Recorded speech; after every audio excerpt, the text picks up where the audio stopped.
So, David, you heard it right there from CNN. More Americans agree that President Trump's policies on deporting illegal migrants is the right thing to do. So why are we seeing so many Democratic lawmakers going down to El Salvador to meet with an accused MS-13 gang member? Because it's bigger, as we discussed yesterday on the Big Money Show, than Abrego Garcia. They don't care about him. They did this play with blacks for decades. Jim Clyburn, the corrupt black caucus. Now you have the members of the Hispanic caucus supporting this. They want the population that's leaving them to stay. They want the votes.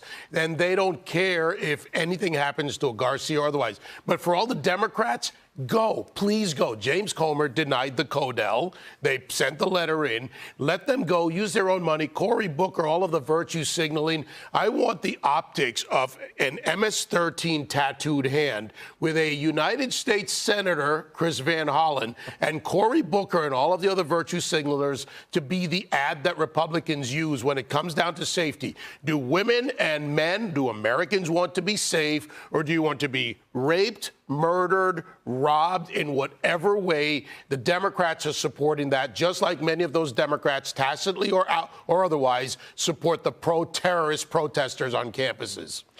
Nicole? Yeah, so I want to piggyback on what David's saying here. First of all, the Democrats have lost their mind when it came to this situation, and specifically Cory Booker. Shame on him.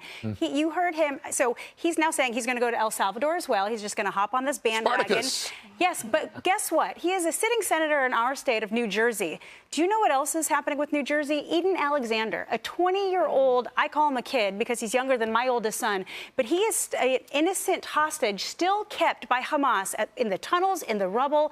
And Cory Booker, all he has done for him is wear a pin, and during his 25-hour rant, which was for nothing but showboating, he said, you know what, I'm thinking about him.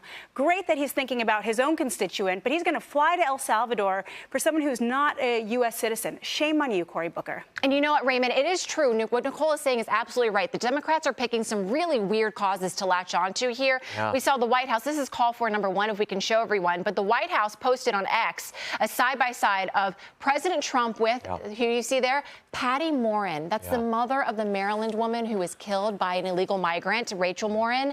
And then on the other side of the screen there, you see Maryland Senator Chris Van Hollen with Abrego Garcia. It just makes you scratch your head and say, what are the Democrats doing? Well, apparently they love having conjugal visits with MS-13 members, I guess. But this is a real problem. I mean, with apologies to my friend James Carville, who is, look, he's a brilliant mind. And as Matt Towery said the other night on the Ingram show, they may be doing this, and he may be advocating this. They're not worried about America right now. They're worried about the far left and the energized base, the beaten down base in their own party.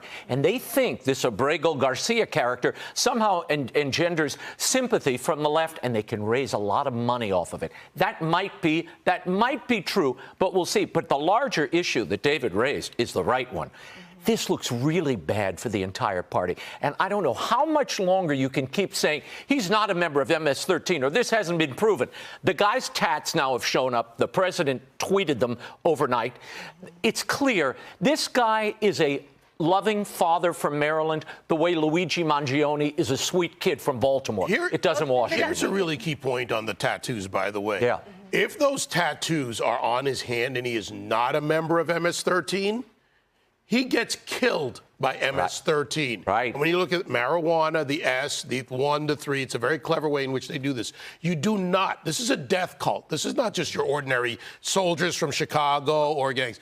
This is someone, and if you have those tattoos and you're not a member, you're a target. Well, can I say one thing, though? What if, though, he was a member back in El Salvador, and when he came to the United States, he was fleeing from them? Like, I mean, tattoos are permanent. Well, now it's safe. Yeah, but part of his argument was he didn't want to go back to El Salvador because he thought a rival gang was going to take him out. I don't know about you all, but I don't worry about rival gangs because I'm not a member of a gang. So this guy's got a real narrative problem.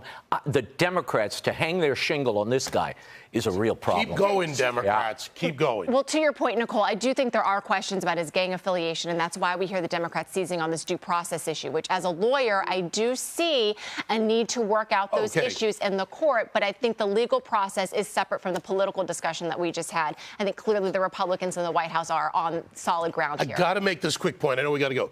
Due process. He was given his due process in 2 immigration courts.